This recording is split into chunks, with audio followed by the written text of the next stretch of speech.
untuk sahabat ASN dimanapun berada. Pada kesempatan kali ini tentunya saya nggak sendiri, melainkan ada Abang Rescuer dari Basarnas sebagai narasumber istimewa kita yang pastinya sudah berpengalaman di lapangan. Nah, kita akan dengar cerita dari beliau tentang tugas penyelamatan dan bagaimana nilai-nilai berakhlak hadir dalam setiap misi penyelamatan. Sebelum kita coba ngobrol, boleh Abang kenalan dulu? Boleh. Sama diceritain sedikit gimana awalnya Abang itu bisa memutuskan untuk masuk ke Basarnas menjadi rescuer. Oke, baik. Halo Sobat ASN. Asik. Perkenalkan, nama saya Raihan. Saya rescuer pemula. Saya bergabung di kantor SAR Cilacap khususnya di tahun 2022 ya, terhitung nggak terlalu tua lah ya, masih baru juga di sini. Mungkin senior-senior yang lebih tua itu banyak pengalamannya. Untuk saat ini saya ditanyai tentang ini, bagaimana awal Pak Raihan bisa memutuskan untuk bergabung di Basarnas? Oke, awal mulanya saya setelah lulus SMA, saya punya iktikad untuk langsung bekerja. Kemudian saya scroll IG, kebetulan ada instansi Basarnas. Nah, di sisi lain kan Basarnas itu kan tugasnya mencari dan menolong. Nah, syukur-syukur menolong itu kan pasti dapat pahala. Nah, jadi kan pekerjaan ini sangat mulia dan sangat bermanfaat untuk yang lainnya. Maka dari itu saya daftar ke Basarnas. Masya Allah, tabarakallah ya Bang alasannya. Terus kalau waktu menjalankan tugas penyelamatan, gimana cara Bang Raihan untuk memastikan pelayanan yang diberikan itu sudah pelayanan terbaik kepada masyarakat, apalagi kan itu dalam kondisi yang darurat ya, pastinya yang butuh bantuan Bang Raihan ini. Masyarakat ya, yang pastinya kita harus optimal dalam menolong masyarakat ya. Jadi entah itu pencarian ataupun pertolongan, kita usahakan semaksimal mungkin dengan sesuai kemampuan kita, tidak melanggar atau mengabaikan SOP ataupun safety yang ada. Jadi itu harus diperhatikan juga. Itu menurut saya. Terus dari pengalaman itu, ketika melayani masyarakat kan pasti tekanannya itu macam-macam ya Bang. Yeah. Apalagi menghadapi keluarga korban juga. Pasti kadang ada panik atau emosionalnya gitu nggak sih Bang yang mempengaruhi diri saat di lapangannya. Oke. Mungkin sedikit cerita. Saya punya pengalaman berkaitan dengan panik atau emosional itu terjadi pada korban langsung, karena korban masih hidup, bukan dari keluarga ataupun dari masyarakat, tapi dari korbannya langsung. Saat itu saya menangani pertolongan kepada satu orang yang kejepit dari laka lantas, dan beliau masih hidup. Dari segi emosionalnya itu dia hampir menyerah, sudah mau mengucapkan kata terakhir kepada saya. Karena di situ saya sebagai tim MFR-nya, karena kan kita dibagi tim, jadi ada yang satu tim untuk pembuka akses dan satu tim untuk medisnya. Itu pun secara bergantian, kalau misalnya ada yang capek kita gantian. Nah, saat itu apa yang harus saya lakukan adalah harusnya saya percaya diri atas kemampuan saya, atas kemampuan tim saya, dan saya menyemangati korbannya itu langsung. Karena kalau misalnya nyawa itu bukan hanya dari kesehatannya, karena dari mental juga. Kalau misalnya kesehatan dia menurun tapi mentalnya masih kuat, insya Allah mindsetnya itu berubah, jadi semangat hidupnya itu ada. Nah, ketika dia ngomong mau mengucapkan kata-kata terakhir, saya stop. Saya semangati dengan motivasi saya, jenengan harus bertemu langsung dengan keluarga jenengan, bilang langsung jenengan masih ada harapan untuk hidup. percayakan kepada tim kami untuk menyelamatkan Bapak. Nah, akhirnya alhamdulillahnya dari motivasi saya itu bapaknya itu semangat kembali dan terevakuasi dengan keadaan selamat, dan itu lumayan panjang prosesnya karena medannya sangat susah, mungkin 12 jaman. Nah, itu sangat luar biasa kepada bapaknya, karena semangat hidupnya dia bisa dievakuasi dengan selamat. Nah, itu cara saya ini memotivasi. Berarti harus menenangkan diri dulu ya Bang? Ya, otomatis itu. Korban atau Nah, jadi kita nggak boleh panik. Kalau misalnya kita panik ataupun ikut bersedih atas beliaunya ini, nah, otomatis korbannya itu nggak percaya dengan kemampuan kita. Nah, makanya dari itu kita harus nggak boleh panik, atur emosi kita sampaikan sesuai ini. ya. Bang Rehan punya nggak sih tugas-tugas tambahan bagian lain? Misalnya saya kan di Basarnas sendiri kan terkenal kegiatannya itu banyak. Iya. Ada nggak sih tugas tambahan yang diemban oleh Bang Rehan sendiri selain menjadi rescuer? Oke. Alhamdulillahnya saya dipercayakan kepada pimpinan dan senior untuk diperbantukan sebagai PIC dari pembinaan tenaga, pembinaan potensi, sama menjadi asiparis di bagian sumber daya. Mantap. Gitu. Banyak ya Bang? Iya, lumayan lah.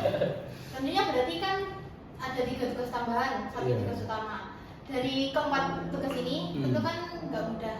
Maksudnya pasti ada tindakan-tindakan yang harus dipertanggungjawabkan. Iya.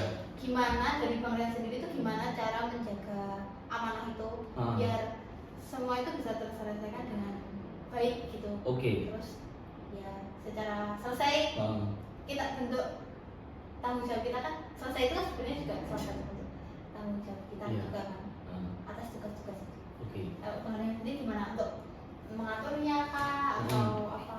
Lumayan banyak ya Bang, 4 itu. Sangat sibuk. Oke, ya nggak terlalu sibuk juga. Yang pertama ya, yang paling utama itu adalah memanage waktu. Itu pasti karena tugas tambahan kan ya lumayan banyak juga sih, harus pinter-pinter memanage waktu. Di sisi lain, di antara PIC ini kan kita nggak 20, temannya nggak jam kerja itu kita nggak selamanya di situ lah. Nah, jadi kita harus pinter-pinter bagi waktu. Nah, dari tugas tambahan itu kita nggak boleh melupakan tugas utama kita. Nah, yang pasti saya harus melaksanakan tugas pokok saya terlebih dahulu sebagai rescuer. Saya selesaikan dulu. Semisalnya ada jadwal pemeliharaan olahraga ataupun pemeliharaan alat, itu saya laksanakan terlebih dahulu. Nah, baru saya mengerjakan tugas-tugas tambahan itu tadi. Walaupun semisalnya tidak dipungkiri kalau misalnya kegiatan pokok ini mungkin bisa jadi nggak terlaksana karena dari tugas tambahan ini ada sesuatu hal yang urgent. Nah, harus kan kita kan organisasi kan saling melengkapi. Maka dari itu mana yang diprioritaskan terlebih dahulu itu yang saya dahulukan. Kalau misalnya nggak terlalu urgent, saya utamakan tupoksi saya dulu. Sebagai seorang rescuer juga, keterampilan khusus itu kan pasti harus dimiliki. Gimana caranya Bang Rian sendiri untuk menjaganya dan biar tetap bisa memiliki performa terbaik untuk tugas utamanya? Oke. Rescuer itu sendiri. Oke. Mungkin nggak mungkin lagi di seluruh Basarnas kan kita punya jadwal pembelajaran di hari Senin dan Rabu. Nah, itu gimana caranya? Yaitu kita harus aktif ataupun mengikuti kegiatan pembelajaran itu sesuai dengan jadwal. Misalnya contohnya pembelajaran hard dengan diajari oleh senior-senior yang lebih berpengalaman gitu. Dan mengikuti diklat-diklat yang lainnya. Nah, ngomong-ngomong soal diklat nih Bang. Iya. Kan banyak ya Bang. Maksudnya saat itu kan dibaginya juga banyak. Iya, banyak sekali Diklatnya juga diklat-diklatnya. banyak. Iya, betul. Itu kan pasti untuk meningkatkan kemampuan. Iya. Terus untuk implementasinya dari diklat-diklat itu tuh berguna banget gak sih Bang buat di lapangannya? Mengingat kan ilmu SAR itu terus berkembang. Iya. Itu menurut saya sangat berguna. Jadi karena kita di era yang modern ya, contoh kecil seperti yang hampir sering kita laksanakan operasi di laka lantas. Nah, kan banyak sekali berbagai macam model kendaraan. Nah, apalagi kalau zaman dahulu mungkin nggak ada mobil listrik atau belum booming, mobil listrik ataupun motor listrik itu belum booming. Nah, itu gimana cara kita adaptasinya? Itu kita pelajari dari segi mungkin kelistrikannya ataupun cara penanganannya. Itu kan harus ada pengembangan. Nah, didikat itu sendiri harus sesuai dengan apa yang terjadi sekarang. Nggak harus hanya didiklat, kita bisa mengembangkan di waktu pembelajaran kita sendiri. Misalnya waktu pembelajaran kita membahas, wah gimana cara penanganannya mobil listrik yang terbakar ataupun dan lain sebagainya. Mungkin bisa jadi dari segi MFR, Medical First Responder. Nah, kita kan di bahasa sendiri menganut AHA. Nah, itu kan AHA itu kan selalu update setiap, kalau nggak salah itu setiap 2 tahun atau 5 tahun sekali. Nah, itu kita juga harus update perkembangannya itu, karena ya medis itu kan juga berkembang banyak. Ya gitu. Mantap, sangat inspiring. Iya. Oh iya Bang, tugas SAR itu kan pastinya melibatkan banyak pihak. Pasti dalam proses pencarian itu pasti ada TNI, Polri, relawan, kadang ada masyarakat juga yang ikut membantu. Gimana sih cara menjalin komunikasi dan keharmonisan di tengah perbedaan yang dilakukan pas waktu penyelamatan? Karena penyelamatan itu sendiri kan mungkin keadaannya sudah chaos ya, badan darurat, ya gitu juga. Itu gimana? Jadi ya kita kan kalau di lapangan ada yang namanya tim SAR gabungan, berbagai macam instansi, relawan, stakeholder terkait. Nah, gimana caranya kita menjalani komunikasi yang baik itu dengan cara yang pasti ya, kita kan harus mempunyai kontak masing-masing per wilayah, karena kita 6 kabupaten, dan kantor SAR Cilacap sendiri itu mempunyai grup ataupun tim ya, karena kepala kantor SAR sekarang membentuk tim, yaitu tim aksi cepat. Nah, dari situlah kita menjalin komunikasi itu lebih mudah dan lebih terkoordinir dari 6 kabupaten itu sendiri. Jadi apapun segala macam musibahnya itu terkoordinir di situ. Nah, baiknya di tim aksi cepat ini kita menjaga kekeluargaan ataupun informasi-informasi berkaitan dengan pencarian pertolongan itu jadi satu di sana. Jadinya itu kayak ya yang menyatukan gitu. Iya, karena gitu. Komunikasi terjalinnya nggak satu arah. Iya. Dan apa ya, cara kita biar relawan itu masih menganggap kita sebagai keluarga itu biasanya banyak kita mengadakan pelatihan-pelatihan. Nah, itu pelatihan-pelatihan itu yang membuat merasakan relawan itu menjadi keluarga kita. Bondingnya ada. Nah, itu jadi mereka itu mencari dan menolong itu bukan sekadar hadir toh, tapi mereka punya ilmunya. Nah, karena kan tim ini yang lebih dahulu kan otomatis yang mengetahui informasi itu.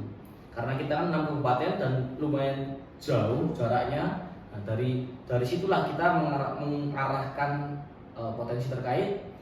Nah, nggak hanya hadir, tapi mereka menolong dan punya ilmunya. Nggak hanya hadir terus ngasal penanganan begitu. Itu salah satu bentuk yang kita bangun juga kan Bang, pelatihan-pelatihan. Oke. Menjadi seorang rescuer itu kan tentunya nggak mudah ya Bang. Pasti banyak resiko, bahkan penuh resiko. Kadang harus nggak pulang berhari-hari. Jauh dari rumah, jauh dari keluarga. Banyak yang gak enaknya lah kalau dilihat dari segi itunya. Apa sih yang bikin Bang Rehan tetap mau loyal dengan profesi Bang Rehan saat ini? Iya, mungkin pada dasarnya karena saya bekerja di sini untuk mencari pahala ya. Masya Allah. Masya Allah. Gajinya untuk saya aja kalau begitu. Ya kerja kan harus ada gaji, ada pahala, harus imbang. Belum bilang nasab, belum bilang apa.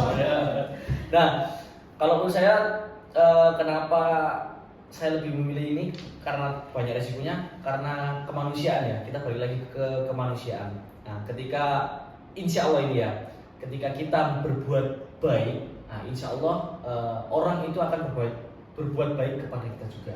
Nah, dalam arti seperti ini, ketika saya menolong orang di kerjaan saya ataupun pencarian dan pertolongan ini, insya Allah di kehidupan saya ataupun di keluarga saya itu insya Allah ada yang melindungi ataupun ada yang menolong kalau misalnya keluarga saya itu tahu terjadi musibah. Itu saya yakinnya seperti itu karena kemanusiaan itu tadi kita berbuat baik insya Allah orang akan berbuat baik kepada kita juga. Buat baliknya nggak langsung ke kita. Iya betul sekali ya. Jadi Ke orang sekitar betul. Inspiring. Baik keluarga, saudara ataupun teman-teman kerabat sekitar semua. Terus Bang, setiap operasi besar itu kan pasti punya kondisi yang berbeda-beda. Medannya juga beda-beda. Kadang operasi di hutan, di rawa, di lembah, di laut. Kadang nanganin musibah banjir, gempa, tanah longsor, kecelakaan di darat udara. Ya dan banyak lah ya. Terus Bang Rehan sendiri itu gimana sih cara menyesuaikan dirinya dengan medan dan kondisi yang begitu beragam? Oke. Otomatis karena banyak sekali bermacam medan ya, di gunung dingin ya, dan memerlukan fisik yang luar biasa. Mungkin dari semua medan memerlukan fisik yang luar biasa ya. Nah, gimana cara saya menyesuaikan diri ya dengan cara berlatih. Nggak berlatih pun nggak harus tentang ilmu sarnya, tapi berlatih dengan fisik, menjaga fisik kita. Contoh kita setiap minggunya kan rutin olahraga setiap hari Selasa dan Kamis. Nah, itu gimana caranya kita menyesuaikan diri. Kalau misalnya pun di gunung kita pencariannya kan di hutan, menguras banyak fisik, bawa carrier ataupun bawa tas medis dan sebagainya, itu kan perlu fisik yang luar biasa ya. Nah, dengan disitulah saya harus menyesuaikan fisik saya, yaitu dengan cara berlari ataupun berolahraga yang lainnya yang sesuai dengan kebutuhan kita. Nah, dan contoh lain mungkin di laut. Nah, kalau misalnya di laut kan otomatis berhubungan dengan air ya, kita harus bisa berenang. Nah, kalau misalnya kita oke lah kita bisa berenang ya, tapi kalau misalnya kita nggak dilatih, nggak rutin, nah itu kan otomatis penyesuaian diri lagi. Badan itu menjadi kaku kalau misalnya di air. Kalau misalnya terjadi urgen, nah kita nggak panik. Kalau misalnya kita bisa berenang, ahli berenang, kalau misalnya ada terjadi emergency di lapangan, kita tuh nggak langsung panik banget gitu, karena kita sudah percaya diri dengan kemampuan kita. Maka dari itu penyesuaian dirinya dari latihan. Di sisi lain di Basarnas sendiri kan kita punya teknologi canggih, yaitu drone. Nah, kita misalnya ada di laut, pencarian di laut, ombaknya terlalu besar yang memungkinkan kita nggak boleh masuk. Nah, gimana sih cara kita mencarinya tapi nggak harus masuk di laut? Nah, dengan cara teknologi terbarukan sekarang menggunakan drone thermal. Nah, drone itu sendiri nggak hanya drone biasa, tapi bisa mengecek suhu panas tubuh manusia. Nah, itu dari situlah kita mungkin bisa memudahkan pencarian, walaupun di laut, di darat dan sebagainya. Jadi harus selain mempersiapkan diri juga harus adaptif sama teknologi ya, benar. Harus menyesuaikan perkembangan yang ada. Terus kemudian dalam operasi besar kerjasama tim adalah kunci. Ya, betul sekali. Apa pengalaman paling berkesan saat kolaborasi dengan tim atau instansi lain, Bang? Oke. Terus ada nggak kunci biar kolaborasi itu berjalan lancar di tengah tekanan saat penyelamatan? Oke. Karena kita Basarnas ya, kita itu leading sektor ketika ada pencarian dan pertolongan. Contoh kasus yang banyak membutuhkan banyak personil itu ketika terjadinya longsor. Contohnya di Cianjur dan lain sebagainya lah. Itu kan banyak relawan-relawan, banyak instansi ataupun stakeholder terkait itu kan banyak yang membantu lah karena sisi kemanusiaannya kan. Nah, kita harus, karena kita leading sektor ya, kita harus satu komando. Karena kita leading sektornya, kita harus menginformasikan kepada tim SAR gabungan itu ketika dan tim ataupun tim yang lainnya itu menginformasikan kepada seluruh tim SAR gabungan bahwa kita harus satu komando, satu perintah, satu informasi. Semua yang kita dapat harus dilaporkan ke Basarnas. Atau kalaupun misalnya dari TNI, dari stakeholder itu memerlukan informasi, ya dari Basarnas itulah, biar nggak miskomunikasi. Makanya dari itu ketika briefing operasi pencarian dan pertolongan itu kita sampaikan bahwa kita itu leading sektornya iya Basarnas pencarian dan pertolongan kondisi membahayakan manusia ya. Jadi semua informasi, semua perintah itu dari kita biar nggak miskomunikasi begitu. Mantap. Sangat baru untuk aku. Oh iya. Ya, sangat semakin membuka pikiranku ke Basarnas ini. Iya. Ternyata cukup jauh juga. Iya gitu.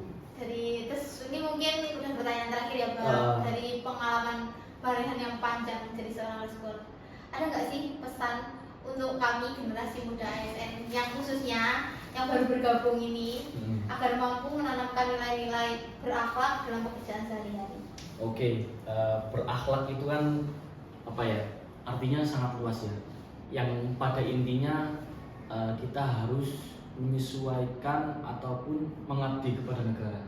Ya.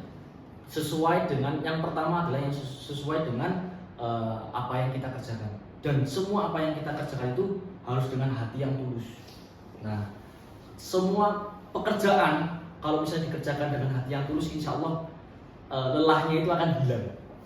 Begitu. Insya Allah dapat kebaikan sendiri. Nah, insya Allah kan kita bekerja otomatis juga ibadah.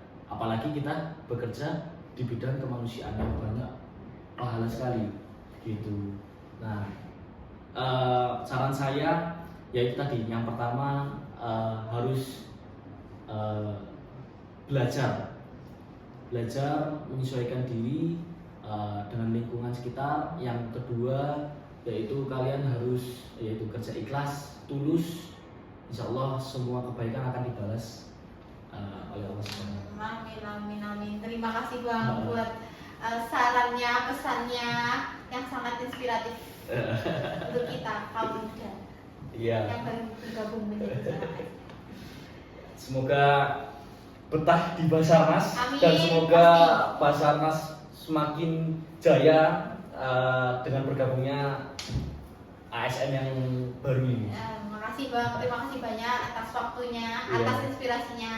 Semoga pengalaman ini bisa menjadi pembelajaran berharga untuk kita semua sebagai generasi muda ASN. Bang, boleh nggak ikut closing? Boleh. Closingnya Gimana? harus via family Afiknam Jagat Sama. Boleh. Ayo.